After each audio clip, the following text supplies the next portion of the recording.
Et bonjour à tous les amis, on se retrouve pour l'épisode 8, et non c'est un prank, on se retrouve pour l'épisode 3 de la construction des tournesols de Van Gogh en Lego. À la fin nous avions fini le cadre qui est là. Alors il est toujours trop grand pour rentrer dans le cadre, dans le champ, haha.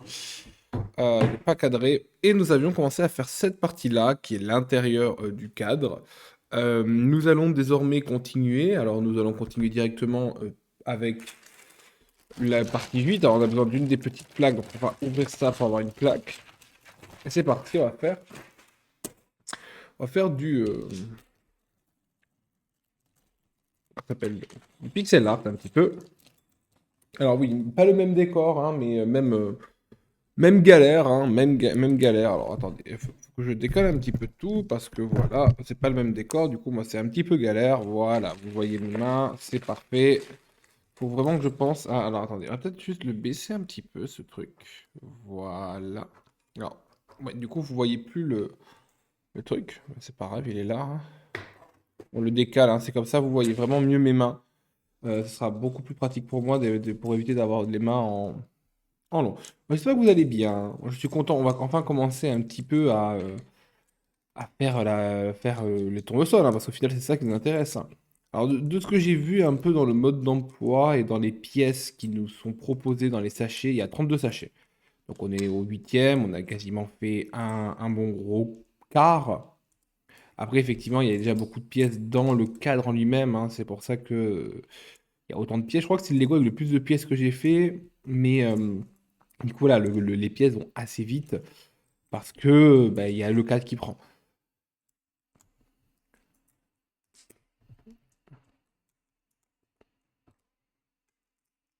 Allez. Alors, normalement, vous n'entendez pas du tout. Non, vous n'entendez pas du tout l'ordinateur qui fait du bruit. Parce que je sais pas pourquoi l'ordinateur, là, il s'est ambiancé, il fait du bruit. Bah, vous savez, des fois, ça arrive, hein, malheureusement. Alors, qu'est-ce qu'il me propose? Donc, on en rajoute un deuxième. Alors, ça tombe bien parce que j'ai le sac ouvert juste à côté. Alors, il faut pas se tromper, hein. Faut pas se tromper. Alors ça, c'est ça. J'adore faire un peu les pixel art comme ça. Et c'est bien que ils alternent un peu en mode ah des fois il y a des petits picots, des fois il n'y a pas de picots. Ça permet d'un petit peu varier les plaisirs, comme disent les jeunes. Voilà. Les jeunes ne disent toujours pas ça, hein. Vous savez ma force à ne pas savoir ce que disent les jeunes. Hop. En tout cas, il fait beau, ça y est, l'été revient, l'été revient, ça va pouvoir faire des randonnées. Entre deux vidéos évidemment, parce qu'il faut quand même que je vous fasse des vidéos en avance. Alors là, moi, je commence à arriver au moment où j'ai plus trop le temps de faire des vidéos. J'essaie de vous faire le plus possible de Van Gogh. Là, je pense que de toute façon, les vidéos d'habitude, je finis tout et je vous les fais sortir. Là, ce sera l'inverse. Je pense que je vais d'abord vous en sortir avant d'avoir tout fini. Ah bon, ah non, bon, il y a eu une perte d'FPS. Bon, pourtant, tout fonctionne, hein. Perte d'FPS de rien du tout. Non mais oh, franchement, c'est quoi ce travail? Dire qu'il y a des pertes d'FPS alors que non. Hop, hop. Ah, on aura une pièce supplémentaire. On regarde à peu près si c'est bon. Oui, on est bon. Alors, en dessous, il faut mettre au milieu ça plus ça. Et on va venir le mettre tout en haut à droite. Voilà.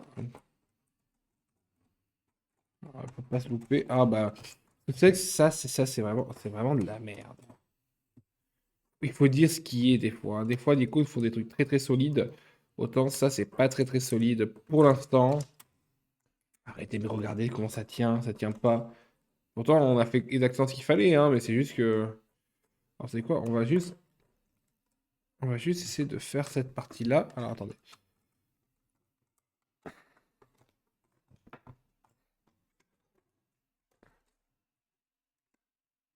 Voilà.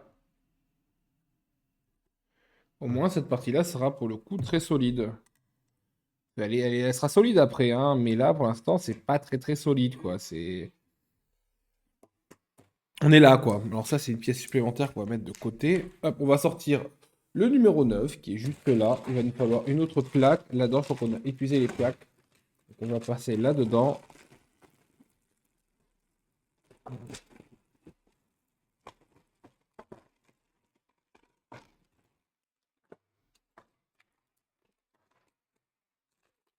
Je en sors deux parce que je suppose qu'il va falloir deux à un moment donné.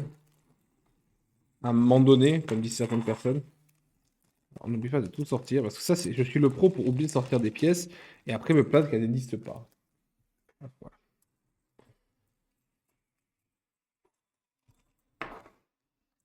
Donc ouais, Lego, vous avez vu qu'ils vont sortir aussi. Ils vont sortir avec Pokémon. Alors ça j'ai hâte de voir ce que c'est parce que depuis Pokémon, c'était que Megablock qui le faisait. Et je trouvais ça dommage parce que Megablock, bah, c'est sympa, mais c'est pas Lego. C'est pas Lego. Et moi, je voulais des Lego Pokémon. Donc c'est pour ça que j'en ai jamais acheté un Megablock, ça pouvait être stylé, mais je sais pas. J'avais beaucoup de mal avec le principe. Alors du coup, je pensais qu'on n'aurait jamais avec Lego parce que je me suis dit, bon bah, le monopole, c'est Megablock qui l'ont. Et Nintendo, avec leur marque, ils sont tellement à cheval qu'ils n'allaient pas le passer à quelqu'un d'autre. Du moins, c'est ce que je pensais. Et au final, on a eu un petit trailer avec un Pikachu. Alors, le problème, c'est que maintenant, qu'est-ce qu'ils vont faire? Est-ce qu'ils vont faire comme un énorme Pikachu articulé? Je pense que ça serait le plus logique, ou plein de petits Pokémon, ou alors des pixel art. Je sais vraiment pas à quoi nous attendre. Mais ce qui est sûr, c'est que les sets Lego de trucs connus comme ça, c'est formidable. C'est comme l'arbre Mojo de Zelda, qui est un des plus beaux sets que j'ai jamais vu de ma vie. C'est dommage qu'on doit choisir de construire soit l'un, soit l'autre, parce que les deux sont très stylés, et les deux représentent l'histoire du jeu vidéo. Mais bon. Et le Mario Kart 9. Alors ça, j'en ai pas encore parlé. J'ai parlé de la sortie de la Switch 2 dans un épisode précédent, je crois. J'ai pas parlé de Mario Kart 9 qui a l'air... Mario Kart World, pardon. Excusez. Qui a l'air vraiment incroyable. Euh, et en final, je suis pas si sûr que ça, que ce soit tout en haut ce qu'on fait, hein. Ah si. Non mais comme il y a plein de bouts noirs et je sais qu'on les voit pas sur le tableau, j'étais en train de me demander ce qu'on faisait. Mais non. Il a l'air incroyable. Enfin, déjà, en fait, je suis content qu'ils réussissent à réinventer un peu le truc en mode avec un open world. Alors, est-ce que ça justifie les 80 euros du jeu? Je sais pas. Après, en fait, voilà, le problème, c'est qu'il est là. C'est que maintenant, on est dans un monde où il y a l'inflation, tout coûte cher. Donc, bon, le débat du le jeu vidéo, c'est censé être pour tout le monde. Là, ça va devenir un truc de riche. Il est là, il est vrai. Il est propre. Nintendo, s'il y a un arrêt de mort au physique, puisqu'il veut vendre moins cher les jeux en démat qu'en physique. Après, bon, moi, je sais que je continuerai à acheter en physique parce que j'adore le physique. Moi, je suis un collectionneur, alors pas impulsif, je suis un gros collectionneur de plein de choses. Et donc, j'aime le physique, j'aime le tangible. Donc bon, écoutez, on verra bien ce que ça nous soit, mais après, la question c'est s'ils sortent beaucoup moins de jeux de leur licence, ils en sortent que un ou deux par an comparé aux 5 ou 6 qui nous sortaient, parce qu'on avait quand même beaucoup de jeux, donc suivre la cadence c'était dur. Au final, bon, est-ce que le prix n'est pas justifié? Après, c'est le prix à laquelle ils doivent le vendre, c'est le prix de vente de Nintendo. Mais parce qu'eux, ils le vendent plus cher. C'est comme les Lego qui vendent plus cher sur leur site, les Lego, alors on peut les avoir moins cher à Cultura, etc. Donc moi, je pense qu'il y a quelque chose à faire au niveau des... Ah non, il en manque un, mais non, c'est moi. C'est moi le rageux. Euh, mhm. Alors là, faut faire le milieu. Le milieu, c'est à peu près là. À peu près là, le milieu. Ah voilà, ça on fait le milieu. Ok, je vous le montre. On va venir au milieu pour solidifier un peu le tout. Après, effectivement, même la Switch, elle est chère. En fait, le problème, c'est que les gens, ils trouvent que c'est cher pour du Nintendo. C'est vrai, ça n'a jamais été aussi cher. Déjà, la Switch, elle était à 330, je crois, de sa sortie, ce qui était cher. Mais c'était une console familiale, etc. Là, pareil, mais les gens, ils disent, ouais, mais ça vaut pas la PS5. Alors, il me semble que le processeur de la Switch 2, c'est le même que la PS5 à sa sortie. Alors, c'est pas la PS5 Pro, mais après, à un moment donné, on peut pas avoir une console hybride qui a la puissance de la PS5. C'est quasiment impossible, à mon sens. Après, je ne me connais pas. Je fais peut-être la défense de Nintendo alors qu'il faudrait pas. Après, c'est vraiment pas de la défense, c'est juste que je pense que, en fait, le problème, c'est qu'ils voient leurs concurrents, euh, ils voient leurs concurrents faire monter les prix, ils voient les concurrents gagner des sous en montant les jeux physiques à plus de 100 euros pour PlayStation, etc. Et je pense qu'au bout d'un moment, ils se disent, mais pourquoi nous, on le ferait pas, en fait? Pourquoi nous, on ne fait pas comme les autres? euh, et tout le monde le fait. Oh, bah mince, alors, attendez. L'argument se tient, hein, l'argument se tient. Après, c'est vrai que 80 €, c'est un peu abusé. Je pense que si les magasins arrivent à refaire descendre ça à 60 €, là, ça se discuterait. 60 €, ça reste, pour moi, dans ma tête, un jeu Nintendo, à part les jeux DS, ont toujours coûté 50 €. Donc, dans ma tête, ça me serait pas du tout perturbant si le jeu coûtait 60 €. J'ai même envie de vous dire, ça serait le prix à quel je mettrais. Après, faut voir aussi que si si les jeux sont de plus en plus meilleurs, je vois pas pourquoi on les ferait pas aussi payer plus cher. Alors, après, ça, c'est le problème des évolutions technologiques, hein. C'est comme les téléphones qui coûtent de plus en plus cher, mais du coup, les autres baissent de prix. Bien, quand on compare le prix du tout premier téléphone, hein, le tout premier, pas un iPhone, le premier téléphone, en termes de ce qu'il a apporté en termes de prix, c'était désastreux. Et je pense qu'on arrive à ça, en fait. C'est-à-dire qu'à un moment donné, on a une possibilité de puissance, on a une possibilité comment dire, une possibilité un quasi infini avec les consoles qui se dégagent. Là, en plus, s'ils ont tout amélioré comme ils disent et que ça fonctionne vraiment comme ils disent, ça reste quand même assez insane. Mais le problème qu'on va avoir, c'est que bah, les gens derrière, ils n'ont pas les moyens de suivre. Donc en fait, je pense que Nintendo, ils ont pas le cul entre deux chaises parce que je pense que s'ils voulaient faire pas cher, ils pourraient. C'est juste une politique, hein. On regrette des anciens PDG qui étaient beaucoup plus sympas, peut-être. Mais le problème, c'est que on peut pas, comment dire, comment expliquer? On ne peut pas justifier le prix parce que les technologies augmentent aussi. C'est-à-dire qu'à un moment donné, le. Ah, alors, oh non, t'es abîmé, toi. Oh, ça va être très perturbant, ça. Il y a un bout de noir sur la pièce. Bah, on va la mettre là en espérant qu'on la voie pas trop. Je sais même pas si vous la voyez à la caméra, pour dire. À un moment donné, comment dire?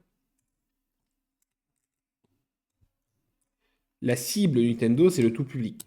C'est vrai que, bon, moi je suis tout public, donc ça va, mais c'est pas comme la PlayStation, que c'est peut-être un public un peu plus aguerri, averti par rapport à la violence dans les jeux, même si, bon, un Bayonetta reste aussi violent que certains jeux. Et oui, même. D'ailleurs, je sais pas si vous avez vu, moi, le jeu qui m'a le plus hypé, c'est évidemment Mario Kart, évidemment. Mais le deuxième jeu qui m'a le plus hypé, non, enfin, il y a Donkey Kong. Donkey Kong, j'ai eu du mal avec l'évolution du chara design. J'ai un petit peu de mal. J'avoue que pour moi, Donkey Kong, c'est pas ça, mais ça, c'est juste moi qui n'ai pas l'habitude et à moi d'avoir l'habitude de l'évolution du design. C'est pour moi, Donkey Kong, c'est le Donkey Kong de Donkey Kong Country qu'on va bientôt commencer sur la chaîne d'ailleurs. J'espère que ça vous plaira. Enfin, commencer. Il est en haut, il est emballé en haut sur mon bureau en attendant de jouer avec le Luigi Mansion aussi qui attend d'être joué mais qui n'est pas joué. Est-ce que j'ai tout fini? Ouais. Et qui n'est absolument pas joué. J'ai juste oublié peut-être un 2 quelque part, non? Là.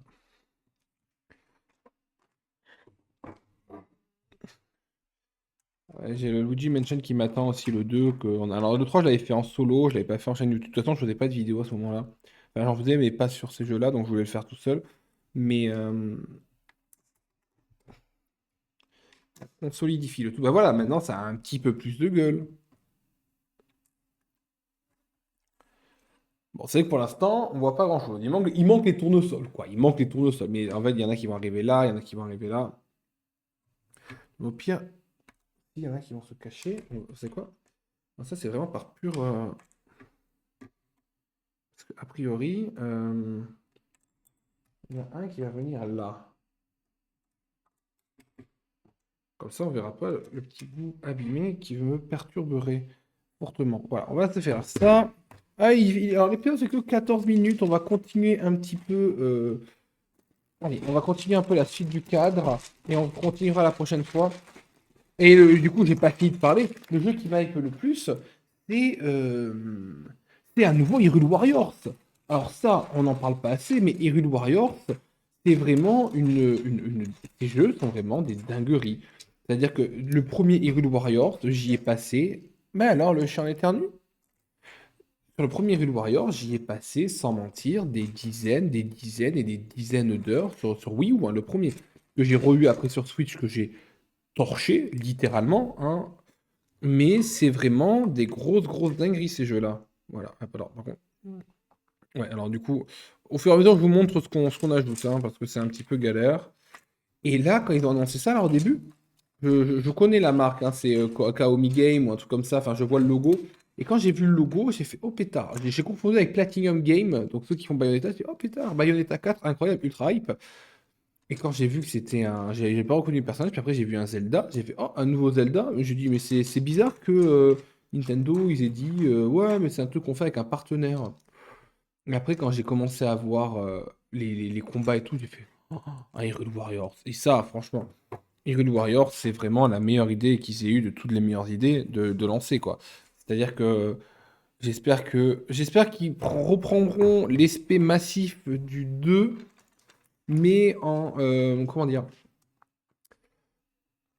en reprenant un peu plus d'esprit du 1, parce que en fait, le 2, au bout d'un moment, il était un petit peu lent. Il était un petit peu lent, mais pas le lent pratique, le lent pas pratique. Je sais pas si vous voyez ce que je veux dire. C'est-à-dire que le 2, je l'ai adoré, hein. Je pense que je l'ai plus aimé que le 1, mais il y avait moins cet aspect de jeu farm, il y avait moins d'aspect technique, je trouve, au jeu que le 1. Le 1 était vraiment parfait. Il y avait, enfin, c'est parce qu'il y avait tous les personnages aussi. Et dans le 2, il pouvait prendre que ceux de Real Warriors. Alors là, on a l'avantage que du coup, Zelda retourne dans le passé. Donc du coup, on va peut-être avoir de nouveaux personnages qui vont essayer de développer. Ça peut être très intéressant. Euh, Oui, non, en fait, c'est ça. Je sais pas pourquoi j'ai dit non, c'est ça. Ça peut être très intéressant. À voir ce que ça peut donner. À voir ce que ça peut donner. À voir l'histoire. À voir plein de choses, en fait, hein. À voir si malheureusement il n'y aura pas encore une fois un personnage qui sera OP et le reste qui ne le sera pas, hein. Je te regarde toi Impa dans le 2 et je te regarde toi Link dans le 1. C'est-à-dire que le personnage était vraiment OP. Alors Link est OP aussi dans le 2, mais moins que Impa est vraiment le meilleur personnage dans le 2.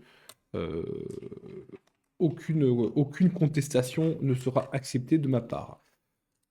Allez, bah écoutez, on arrive vers la fin de l'épisode. Écoutez, cet épisode 3 qui aura été formidable, qui aura été grand, qui aura été beau, qui aura été généreux, qui aura été magnifique, comme disait Georges Brassens.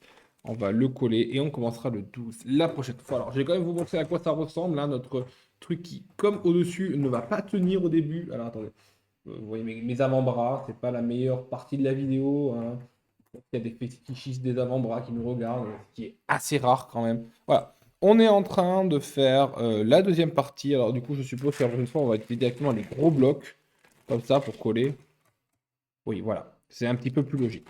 Et là, nous avons donc fait le haut des tournesols. On viendra faire les tournesols quand tout le truc sera fini et tout le truc sera solidifié. Parce que le problème, c'est que là, c'est pas encore très très solide. Ça commence déjà à être un petit peu massif, hein. Ça commence à être un petit peu massif. Bon, en tout cas, merci beaucoup d'avoir suivi cet épisode. J'espère que cet épisode vous aura plu, que la série vous plaît, hein. Moi, j'adore construire des Lego, j'adore construire avec vous. Ça me permet de discuter et en même temps de faire du contenu, de vous faire du contenu et un peu de parler de tout et de rien. Bon, en tout cas, merci beaucoup d'avoir cet épisode. J'espère que vous allez bien, mais que j'espère que cet épisode vous aura plu et je vous dis à toutes et tous à la prochaine. Allez, ciao tout le monde!